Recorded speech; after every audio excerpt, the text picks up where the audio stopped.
We're back on cable today. Let's have a look. And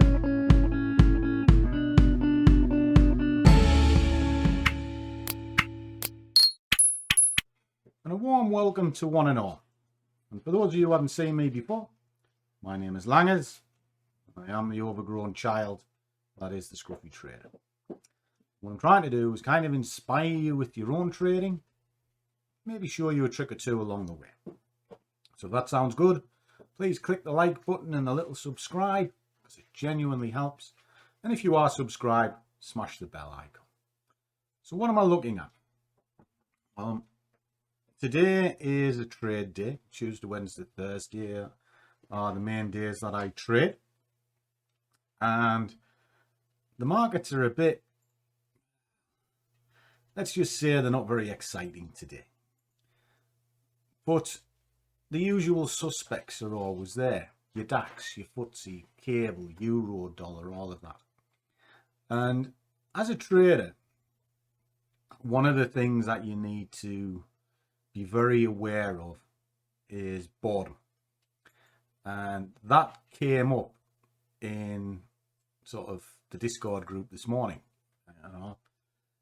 What do you do when you're waiting for a trade to arrive? Well, that's the key point. You wait. For me, it's a lot of coffee, because we all know Scruffy likes a coffee. It's terrorising the little winker, annoying it a bit. I mean, who wouldn't want to annoy that? Splendid girl, and so helpful. Do you know she's been showing me how to stick the pole up? Yeah, well, are you still my friend? I am. That's all right. She was off on one. Right cob. You saw yesterday's video. She was a right one. She nicked my wallet and everything. You know, talk about women's lib. Yeah, right. So, it's not politically correct. Never will be on this channel either. No way! Anyway, let us delve over onto the chart. So what you're seeing is the pound dollar cable, as its nickname, and that's a 15-minute. Now it's all pre-marked out for me, because I believe in levels. Now if you scroll this right out to a 4-hour, you can kind of see how those levels are made up. See where it's come out, bounced here, it's come down. You can see the respect points, cluster point there, there's a cluster point there, cluster point there, and it's just pushing through one now. Now the blue lines that you see, these ones here in the dotted, and this purple line are from yesterday. They're the key levels from yesterday, which is the open, close, high and low, and a midpoint. And they are very important when you're trading, because markets will try and retest time and time again. It's always the way, you know, self-fulfilling prophecy. Prophecy caused all this trouble. How does it help you as a trader? Well, these levels, the solid levels, are set in stone because they are key turning points of the market. You can see that there, right? You can see the bounce. So what the dandy levels do, or yesterday's levels, whatever you want to call them, they give you good target points to where the market will potentially try and get to. Now at this moment in time, it is sitting around this level. Okay, so I have to think to myself, is this going to try and force its way down to here? Or is it going to break and go back to these levels? Well, for all this has all the pressure to the downside, you can see just while we're chatting that the buyers are coming in. They're seeing value at this level. Okay. So if we drop it down to the hour, we can start exploring it a little bit more. Now you can see there's a lovely drive up. It tried to move down, it couldn't. Slammed up to the top and then sold off. But then it's tried to push up and now it's selling off. So I have to think to myself, which way is this going to go? Where at the minute it's quite difficult. I did call this over to the guys in the Discord. If you bear with me, I'll show you. That is there. Okay, so give them a little bit of a heads up of what I'm looking at and why I'm looking at it. And funny enough, while we're in here, this is what we do when boredom kicks in. We talk amongst ourselves and we help each other get through the boredom, because that is a key element. Because if you are bored, what happens is, where's that? There we are. See, the markets are very quiet. So you have to amuse yourself to stop you fiddling with the charts. And humor's a good way of doing it. Obviously, coffee's a good way of doing it. I have all my toys around my desk, you know, garlic and obviously Star Wars. Gotta have Star Wars. Proper Star Wars, that is. And wait till the charts are ready. So that's what we're doing at the moment. We are just waiting. So what I'm going to do is I'll pause the camera and I'll come back to you when the trade is ready to engage, because what I'm looking for is for this level to be breached and retrace back into these levels here. That is my game plan for this afternoon, but I'm going to wait until I see it, because if that starts pushing down, I'll just have to sit on heat, and I'd rather not do that. And the way around it is very simple. You'll often hear me say, let the market come to you. And I do mean that. And the way to do it is you always put an order above the current candle. So the only way the order can be triggered is if the market turns round. There will be times when it tails up and hits you. Okay, so you've got to be a bit careful. So when they're bunched together like this, kind of put it there and let it go through that, and then if it takes you in, off to the races you go. And you're only talking, well, there's 44, 47, so it's like 2 or 3 ticks, pips, points, whatever you want to call it, and you'll be fine. So I'll pause this till it's ready to rock, and then I'll come back to you when I open the trade up. Well, we're waiting. Okay, guys, we're back. A bit earlier than I thought, to be honest. It's just turned 2 o'clock, and the tide is turning. See that here. So I'm going to use this candle as an entry. I have marked in an area of interest, which is this orange, and we're going to try and get up certainly to here and push it up there. So let us start this ball rolling. Now I want it to come to me. So what I'm going to be doing is I'm going to use the body of that candle. There we go. Right. Set that to about there, like so. We're going to put another one in as well, roughly about the same place. Now I will be scaling in and out, as you've seen me do a few times in the past, to get some bounces. Okay, right, so got a couple of orders in, and between there and there, what I'll be doing is, as the price comes up, hits about 25-30 quid, I'll take so much off and I'll be looking to put the order back in as it returns. Once it breaches this line here, that will be it, no more. But we've also got to keep an eye on the risk factors, if you like. I don't want it to go down here, so I always work on 2 structure points. Well, there's one what we're in, There's the other. So if it gets down here, game over. All right. But we will be adding in as the price moves down. I just use an extension tool to help me get in and out of trades. So if I just go from there to there, thanks. What it does is it just cleanly marks out where I can put extra positions in. It's just a nice, easy tool to use.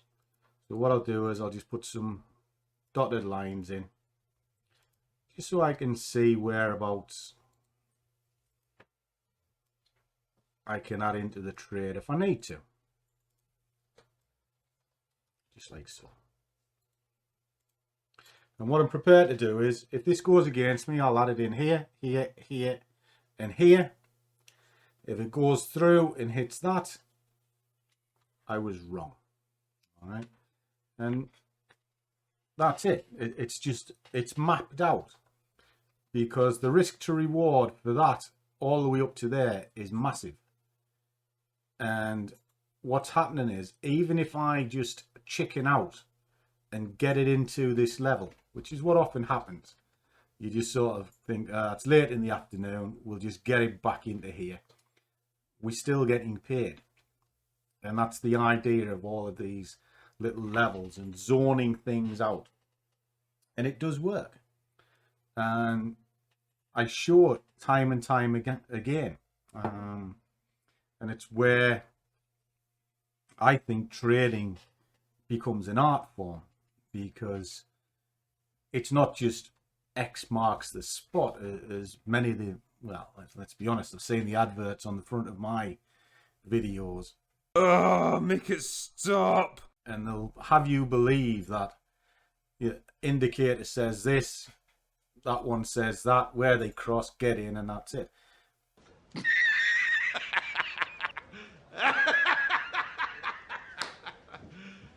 You serious? So much more to it, guys, so much more. You need to do top-down analysis. In other words, look at your high time frames to get a gauge of where the markets be and where it can potentially go to. Look to see if there's confluence between the next time frame down. Sort of look at a daily and a 4 hour, for example. Then you look for a setup. Well, that setup can be on your hourly chart. And then you need an entry. And that's exactly what you're seeing here. I looked at the daily. I looked on the 4 hour to see if there's any pattern between the two of them. I then wait for a setup on the hourly. And if you want to see what those setups are, by all means check the Scruffy squad out, because it's all explained how the setup is found and why it's important. Then I drop it down into the 15-minute just to execute the trade, which is why there's no indicators or anything. I mean, I don't use indicators a great deal.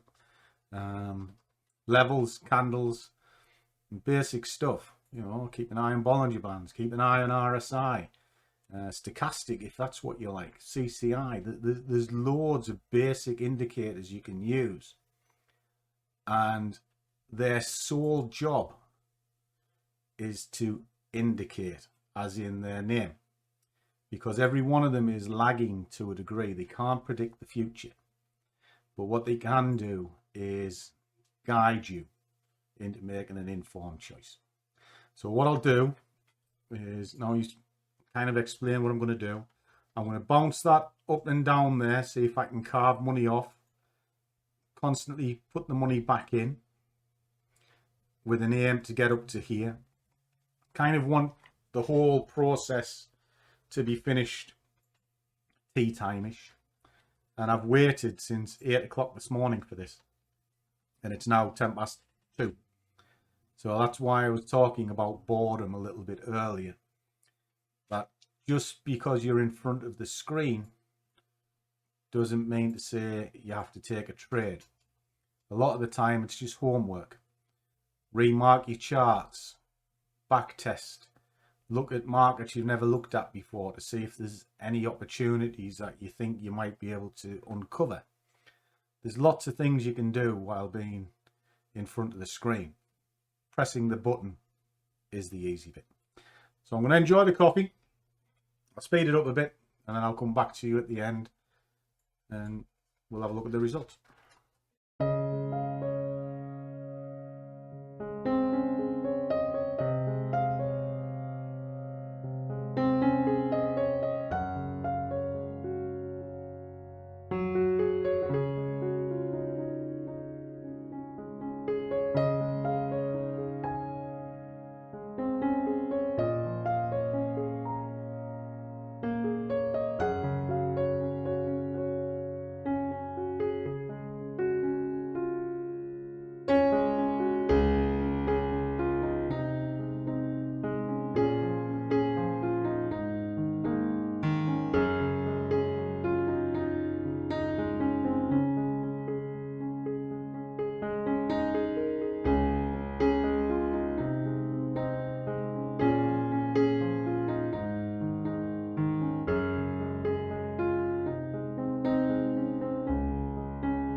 Okay guys, so ends a long night.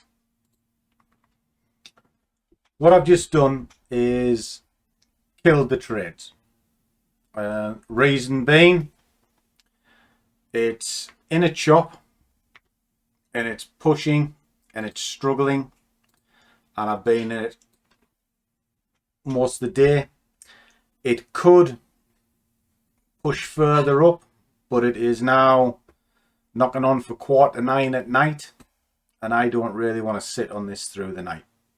So what I decided to do was just cash it out, push, cut my losses and accept the profits that I got, which you'll see here. So there's two trains of thought in a situation like this. You can sit, hold and pray, or you can look at it as I've still made a profit. And that's kind of the way that I look at things. So ultimately, all we are here for as traders is to end the day with more money than we started. And if the conditions are changing, which they did from the point of me entering the market, I was looking to the long side for the retracement. There was a number of reasons as to why I wanted to take the trade. However, it started to go the right way, and as often happens in trading, it came back on me. And this is why I scale, because when I scale like this, it keeps me out of trouble. Don't go in full position all the time. If we're in a situation like this where it's a little bit jittery, I will just dip my toe in the market and try and get better prices each time. And what happens is it keeps me out of trouble, as we've seen here. And the net total was okay. You know, it's not the best day I've ever had, but it's certainly not the worst day I've ever had. So the psychology in my mind is very simple. It's the end of the night. I've given it plenty of time to breathe. It isn't moving aggressively to the upside, and it's not moving aggressively to the downside. However, it is holding underneath the level that I'd drawn in. And as we know, levels can be bounce points where it will move up, bounce off the level and come away. And if the dollar continues with its strength, it could push back down again. And I just didn't want to sit on it overnight. I knew I had enough banked to make a profit. So I just took the decision to kill the trade, because I'd rather have a nice beer, spend a bit of time with Winky and not worry about what's happening overnight. So that was my decision. You can't win them all. They don't always go to plan, but you should always have a plan to get out. And my plan was very simple. When I bring it up to break even, kill it. It hasn't cost me anything, and that's it. And all the carving points that you see where I'm taking money off time and time again, it builds up a bank which allows me to do what I've just done. So that's it, guys. It's been a strange day, shall we say, but can't all be wonderful, can they? Yes, they can. I love my life. Anyway, so I'm gonna wish you all a good night. Do it all again tomorrow. And as always, do what you love, and the money will follow. See you on the next one.